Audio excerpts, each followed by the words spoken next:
Mari kita mulai.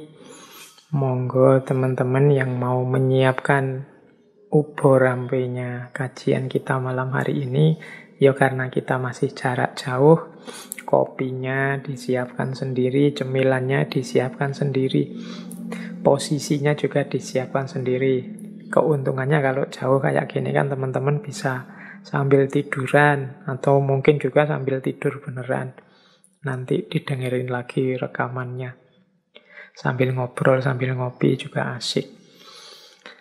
Baik, bismillah, kita mulai. Yang pertama, saya awali dulu ya dari prinsip-prinsip kunci menurut saya yang bisa kita teladani dari keseluruhan gagasan termasuk perilaku yang dijalani oleh Mahatma Gandhi.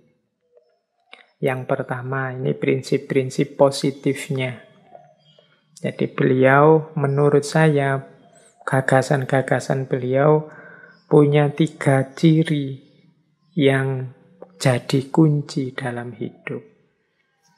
Yang pertama adalah self-control, yang kedua self-awareness, yang ketiga harmony with nature. Nah, ini 3 kata ini rasanya sederhana, tapi kalau dijelaskan bisa panjang lebar. Bahkan hampir semua tokoh di banyak kajian ngaji filsafat kita, 3 nilai ini rasanya jadi nilai kunci juga. Yang pertama adalah self-awareness. Self-awareness itu kesadaran diri. Nah, ini kan yang kemarin bisa nyambung dengan tema introspeksi, tema muhasabah, tema mengenali diri, dan lain sebagainya. Karena memang kunci gerbang kemana saja perkembangan kita sebagai manusia itu ada pada kesadaran diri. Kesadaran diri itu berarti kesadaran tentang kemanusiaan kita sekaligus kelebihan-kelebihannya dan juga kelemahan-kelemahan serta batas-batasnya. Ini self-awareness, kesadaran diri, termasuk identitas-identitas yang kita sandang, amanah-amanah yang harus kita jalankan, siapa diri kita, dan lain sebagainya. Ini self-awareness. Ini pertanyaan-pertanyaan kunci dan penting sebelum kita berjalan itu kita sadar siapa diri kita.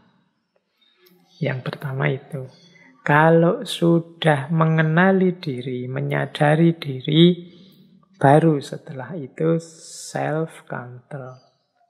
Kemampuan mengendalikan diri.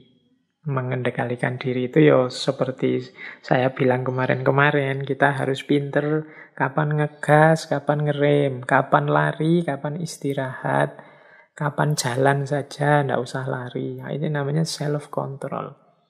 Kapan kita harus maju, bersemangat, berjuang, kapan kita harus sabar, menunggu, dan tawakal. Ini kemampuan mengendalikan diri. Disinilah kita butuh kebijaksanaan, kita butuh wisdom, kita butuh nalar yang panjang. Jadi setelah kita memahami diri kita, kelebihan, kekurangan kita di mana, setelah itu kan kita mengendalikan diri kita. Apa yang harus aku lakukan, apa yang jangan saya lakukan. Banyak di antara kita yang gagal bukan karena tidak punya kemampuan, tapi karena salah timing. Waktunya orang bergerak, dia diam. Waktunya diam, dia malah ngeyel, bergerak. Akhirnya tidak sukses, salah waktu. Sama kayak orang tinju atau orang sepak bola itu. Waktunya ditendang langsung malah diumpan. Waktunya diumpan saja ditendang langsung ya ndak gol. Orang tinju juga begitu. Kapan harus bertahan, kapan harus menyerang, itu kan kita harus pinter. Ini dalam hidup namanya self-control. Jangan mentang-mentang, Pak, saya ini kan orangnya ambisius, Pak. Keinginan saya banyak, berarti saya harus cepet ini. Hidup saya pendek, harus saya maju saja terus. Halangan apapun diterjang. Iya, tapi engkau juga harus ngerti kapan berhenti sebentar, kapan direm. Khawatirnya kamu maju, tidak peduli kiri kanan, ternyata salah jalan. Ternyata di belakang banyak yang terlewatkan. Orang lain yang berjalan dengan kecepatan tidak seperti engkau dapat banyak. Karena engkau lari terlalu cepat, tidak dapat apa-apa. Disinilah pentingnya self-control. Makanya ini sebentar lagi kita akan mau puasa ini. Puasa itu kan momen kita belajar self-control, menahan diri. Jadi tidak mentang-mentang punya, tidak mentang-mentang bisa, terus dilampiaskan sak pol-pole. Nggak. Kita harus punya kemampuan ngerem, menahan diri, self-control. Jadi seandainya hidup kita ini ada semacam remote controlnya, ya remote controlnya itu diri kita sendiri yang ngatur. Jangan kita di remote control oleh orang lain. Terus yang ketiga, harmony with nature. Jadi bagaimana kita hidup ini yang fitri, yang alami, selaras dalam kedudukan kita di tengah alam semesta.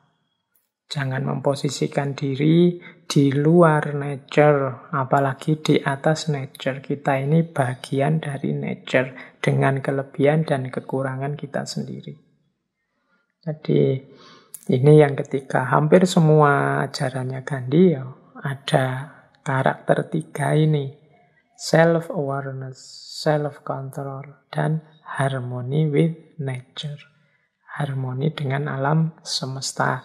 Kalau istilahnya orang Jawa, memayu hayuning bawono. Jadi hidup selaras dengan alam sehingga keindahan kita menyempurnakan, melengkapi indahnya alam semesta. Jadi tidak seperti kemarin yang di tokoh-tokoh sebelumnya, kan mereka mengkritik manusia yang tidak harmonis dengan alam semesta. Mereka sewenang-wenang mengeksploitasi alam demi perkembangan teknologi. Sehingga akhirnya blunder karena rusaknya keseimbangan alam, kacaunya harmoni, yaitu nanti merusak kita sendiri, mengacaukan ritme hidup kita sendiri. Wabah, penyakit, bahkan mungkin termasuk pandemi yang kita alami hari ini, itu mungkin kalau ditelaah mendalam, banyak juga karena andil kita dari gaya hidup kita selama ini yang tidak harmonis dengan alam. Bahkan seandainya penyakit itu kan bukan ciptaan kita, Pak. Penyakitnya hadir sendiri, ya. Tapi karena gaya hidupmu tidak selaras dengan alam, penyakit yang harusnya sederhana, setiap orang mampu melawan oleh imunitas tubuhnya sendiri, sekarang jadi gawat luar biasa. Mengapa? Karena kita jadi lemah. Mengapa kita jadi lemah? Selama ini gaya hidup kita rusak, kacau. Nah, ini yang diajarkan oleh Gandhi. Makanya Gandhi itu dikenal orangnya sangat-sangat sederhana. Orang selevel beliau itu kan harusnya ya hidupnya, warnanya, auranya itu kemewahan atau kecukupan. Tapi beliau kan kesederhanaan dari cara hidupnya, bajunya, dan lain sebagainya. Baik, ini yang pertama ya. Ini nanti mewarnai gagasan-gagasan beliau tentang teknologi. Yang kedua, ini lanjutannya tentang prinsip hidup. Kalau tadi yang yes, kalau ini yang no. Yang yes tadi 3 ya, prinsip hidup yang diiyakan. Kalau ini yang no. Jangan sampai kita masuk atau punya kualifikasi 7 sins ini. Orang sering menerjemahkannya 7 dosa. Saya lupa tema ini pernah saya sampaikan di mana, tapi memang inilah prinsipnya Gandhi untuk tidak punya karakter ini dalam diri kita, karena ini nanti akan merusak. Yang pertama apa? Kekayaan tanpa kerja, without work. Jadi kaya tapi tidak mau kerja. Kekayaan yang tanpa kerja itu akan merusak. Mungkin membuat orang malas, membuat orang tidak aktif, membuat orang ngertinya senang-senang saja, enak saja. Ini merusak jiwa, merusak mental kita. Kalau jiwa kita rusak, ya sudah, kita tidak akan mampu membangun dunia, menjalankan amanah sebagai wakilnya Tuhan di muka bumi, dan seterusnya. Maka jangan will without work. Jangan memimpikan kekayaan tanpa kerja, dan jangan senang kalau punya banyak kekayaan, tapi kita tidak punya aktivitas, tidak punya pekerjaan. Ini pelan-pelan akan merusak diri kita. Tetap aktif, tetap produktif, tetap kreatif. Nanti kekayaan hanya jadi efeknya. Ini yang pertama. Jadi jangan sampai kita males kalau ditarik jauh prinsip ini. Karena orang males itu orang yang merusak hidupnya sendiri. Sama seperti orang yang bunuh diri. Terus knowledge without character. Pengetahuan tapi tidak punya karakter. Ini bahaya juga, pengetahuan yang tanpa karakter ini seperti kita yang tidak punya prinsip, tapi pinter. Hari ini kan kita dibanjiri banyak pengetahuan, banyak informasi dari medsos-medsos dan lain sebagainya. Ini kalau kita tidak punya karakter, maka kita hanya akan diombang-ambingkan. Ada berita ini, kita ikut ke sini. Ada berita itu, kita ikut ke situ. Kita tidak punya karakter, tidak punya prinsip. Jadi, kita tidak tahu cara kita menempatkan diri, cara kita merespon sesuatu. Ini penting apa tidak penting, ini sesuai apa tidak sesuai dengan hidupku. Kita tidak punya parameter itu, karena kita tidak punya karakter. Ini juga hati-hati. Yang ketiga, science without humanity. Pengetahuan tanpa kemanusiaan. Ilmu pengetahuan tanpa kemanusiaan. Ini juga bahaya. Science for science. Tidak memikirkan dampak kemanusiaannya. Yang penting demi ilmu dikembangkan sedalam-dalamnya, demi ilmu ditingkatkan setinggi-tingginya, uji coba sak pol-pole, ndak mikir ini kalau sudah jadi uji coba ini manfaatnya apa untuk manusia, gunanya apa, positifnya apa, negatifnya apa. Ini berarti mempertimbangkan kemanusiaan.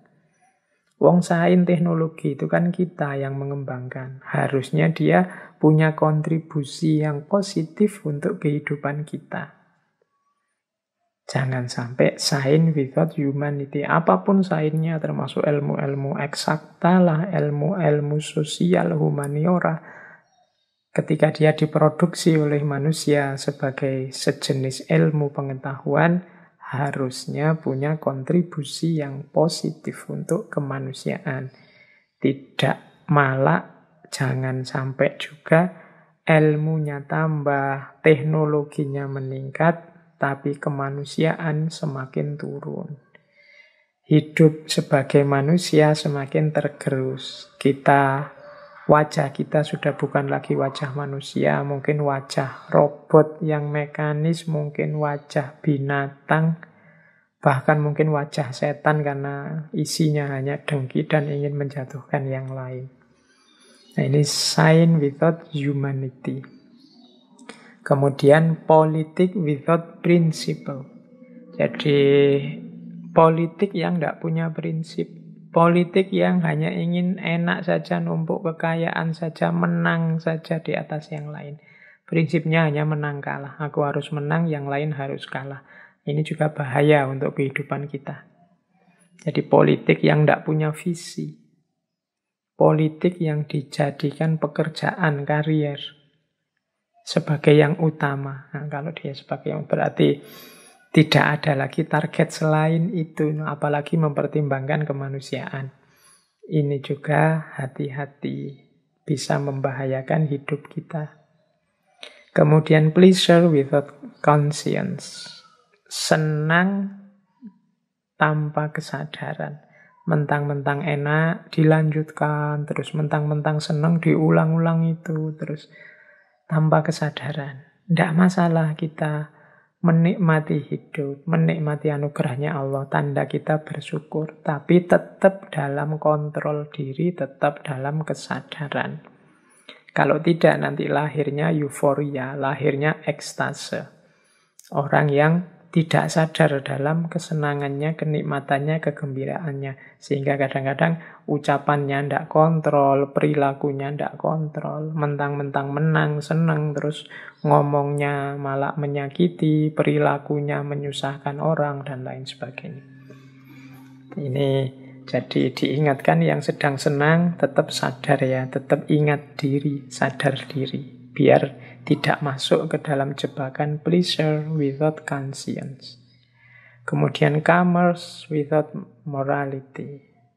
Dunia perdagangan, dunia ekonomi, dunia mencari keuntungan yang tidak mempertimbangkan moral. Kalau ini teman-teman mesti sudah paham bagaimana rusaknya, bagaimana tidak indahnya hidup yang kehilangan moralitas. Kehilangan moralitas itu setara dengan kita kehilangan kemanusiaan kita. Jadi commerce without morality. Jangan sampai ada ini karena akan menghancurkan hidup kita. Dan yang terakhir, yang nomor 7, worship without sacrifice.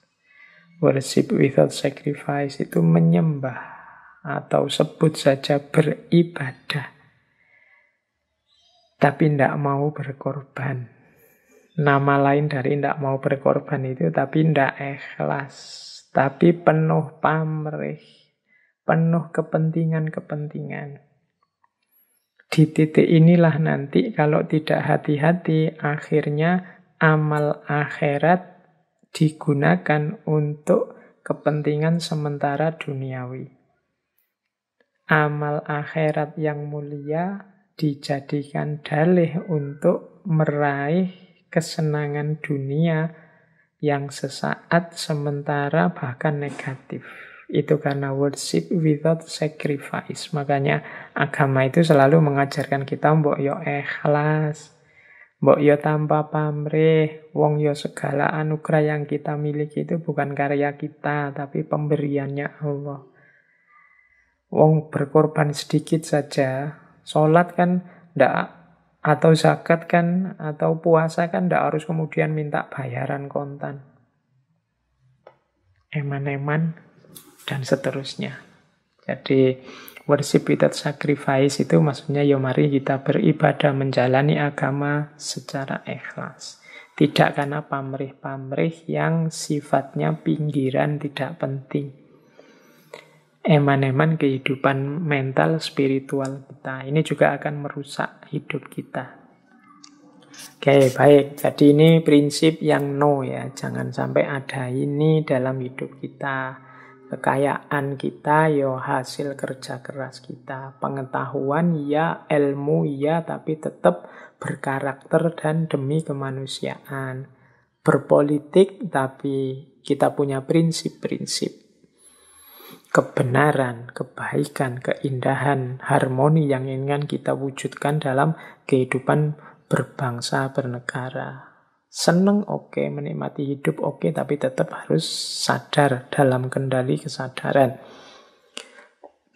Berusaha di ranah ekonomi mencari keuntungan boleh, tapi tetap bermoral. Dan beribadah menyembah Allah ya, tapi harus siap berkorban. Tidak semuanya digantungi pamrih-pamrih. Oke, itu ya dasarnya, prinsip-prinsip. Baik prinsip yang yes maupun prinsip yang no. Semoga bisa ditangkap oleh teman-teman.